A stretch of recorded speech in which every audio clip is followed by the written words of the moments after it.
আসসালামু আলাইকুম। সংবাদে আপনাদের সবাইকে স্বাগত জানাচ্ছি। আমি ফিরোজ তোহা। শুরুতেই সংবাদ শিরোনাম।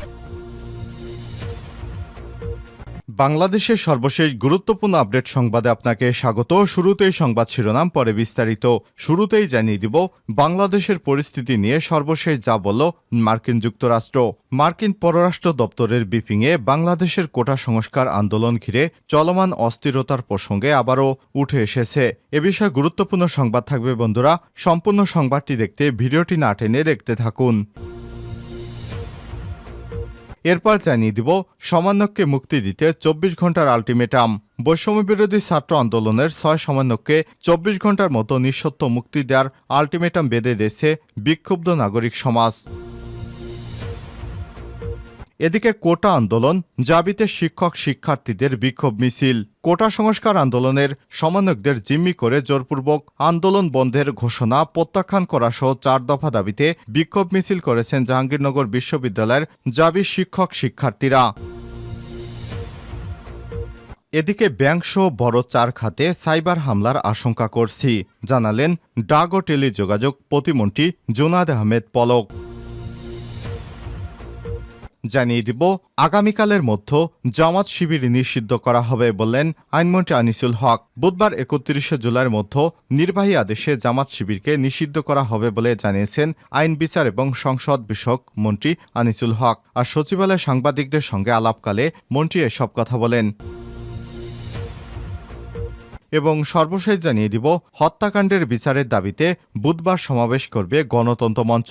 কোটা সংস্কার আন্দোলনে নৃশংস হত্যাকাণ্ডের বিচার এবং সরকারের পদত্যাগের দাবিতে আগামী বুধবার প্রতিবাদ সমাবেশ কর্মসূচি ঘোষণা করেছে গণতন্ত্র মঞ্চ। এদিন বেলা 11টায় রাজধানীর পুরনো পল্টন মোড়ে এই কর্মসূচি অনুষ্ঠিত হবে। প্রিয় দর্শক, এতক্ষণ শুনছিলেন সংবাদ শিরোনাম, এবারে বিস্তারিত।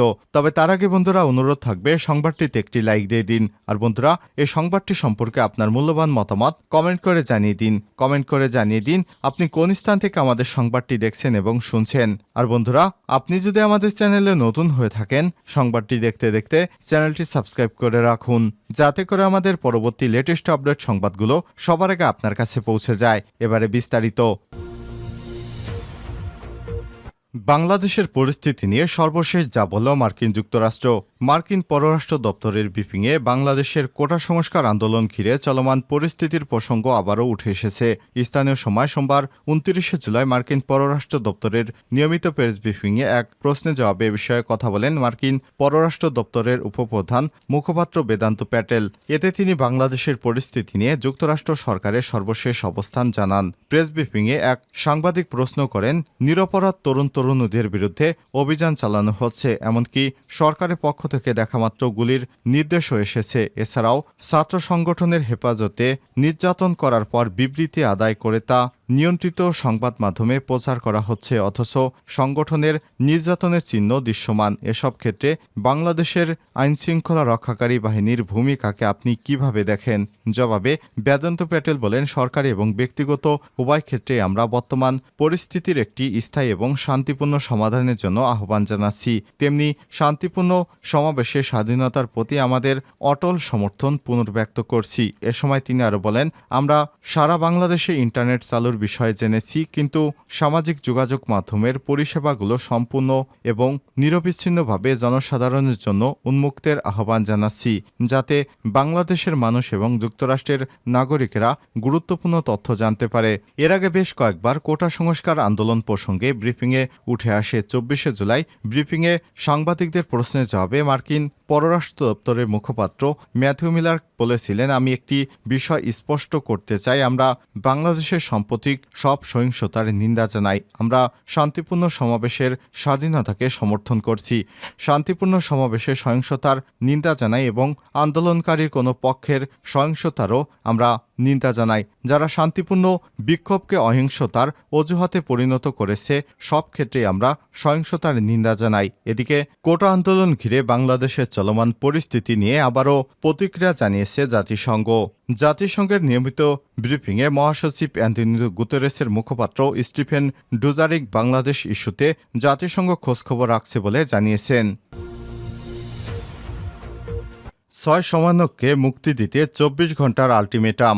বৈষম্যবিরোধী ছাত্র আন্দোলনের 6 সমন্বয়ককে 24 ঘন্টার মধ্যে নিঃশর্ত মুক্তি দেওয়ার আলটিমেটাম দিয়েছে বিক্ষুব্ধ নাগরিক সমাজ। মঙ্গলবার 30 জুলাই দুপুর 12টার দিকে ঢাকা রিপোর্টার্স ইউনিটি DRU সংবাদ সম্মেলনে নাগরিক সমাজের পক্ষে এই ঘোষণা দেন ট্রান্সপারেন্সি ইন্টারন্যাশনাল বাংলাদেশ TIBর নির্বাহী পরিচালক ইফতেখারুজ্জামান। তিনি বলেছেন, আন্দোলনকারীদের এভাবে ডিবি হেফাজতে রেখে আন্দোলন প্রত্যাহারের ঘোষণা রাষ্ট্রবিরোধী। এই কর্মকাণ্ড থেকে প্রশাসনকে সরে আসতে হবে এবং 6 জন সমন্বয়ককে মুক্তি দিতে 24 ঘন্টার আলটিমেটাম ঘোষণা করছি।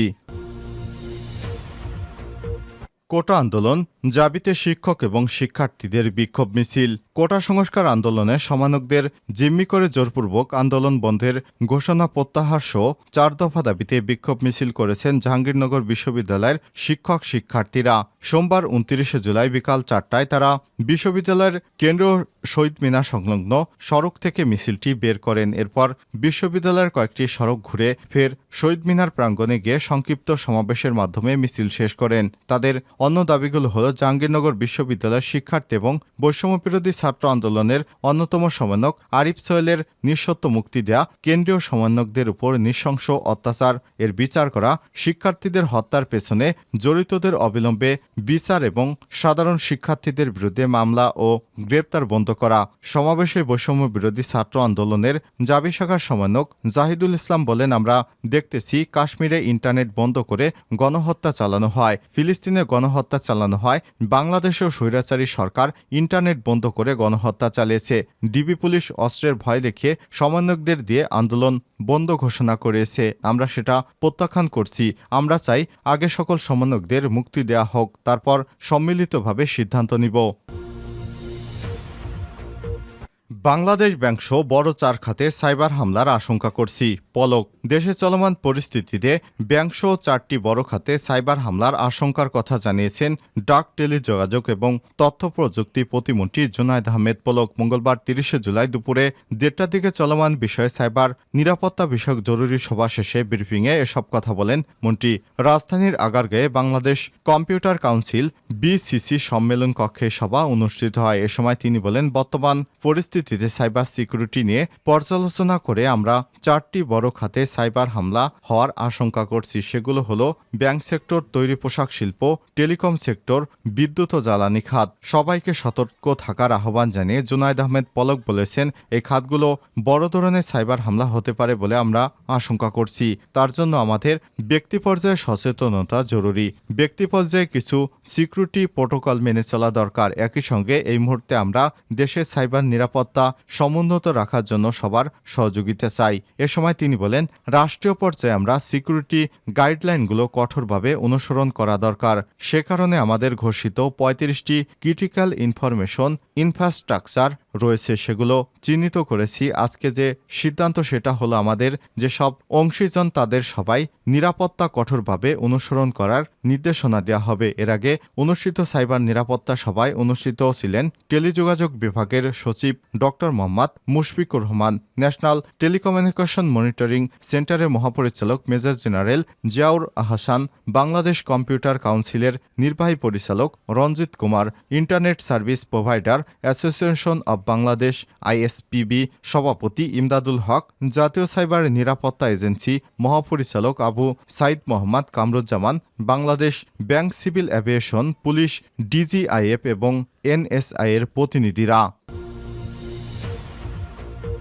বুধবারের মতো জামাত শিবির নিষিদ্ধ আইন, বললেন আইনমন্ত্রী। আগামীকাল 31 জুলাইয়ের মধ্যে নির্বাহী আদেশে জামাত শিবিরকে নিষিদ্ধ করা হবে বলে জানিয়েছেন আইন এবং বিচার ও সংসদ বিষয়ক মন্ত্রী আনিসুল হক। মঙ্গলবার 30 জুলাই সচিবালয়ে সাংবাদিকদের সঙ্গে আলাপকালে মন্ত্রী এসব কথা বলেন। এর আগে শিক্ষার্থীদের কোটা আন্দোলন ঘিরে সংঘাত সহিংসতার পরিপ্রেক্ষিতে আওয়ামী লীগের নেতৃত্বাধীন 14 দলীয় জোটের সভায় জামাত শিবিরকে নিষিদ্ধের সিদ্ধান্ত নেওয়া হয়। বৈঠক শেষে আওয়ামী লীগের সাধারণ সম্পাদক ওবায়দুল কাদের বলেন, বিএনপি জামাত নৈরাজ্যের মাধ্যমে দেশকে অকার্যকর করা ষড়যন্ত্রে লিপ্ত। জাতীয় স্বার্থে দেশবিরোধী অপশক্তি নির্মূল করার জন্য 14 দলের বৈঠক সর্বসম্মতভাবে জামাত শিবির নিষিদ্ধ করার সিদ্ধান্ত নেওয়া হয়েছে। এরই ধারাবাহিকতা এবার আগামীকাল 31 জুলাই বাংলাদেশ থেকে জামাত শিবিরকে নিষিদ্ধ করে পরবর্তী সরকার যেন ঝামেলায় না পড়ে সে কারণে এ বিষয়ে আইন পাশ করা হবে।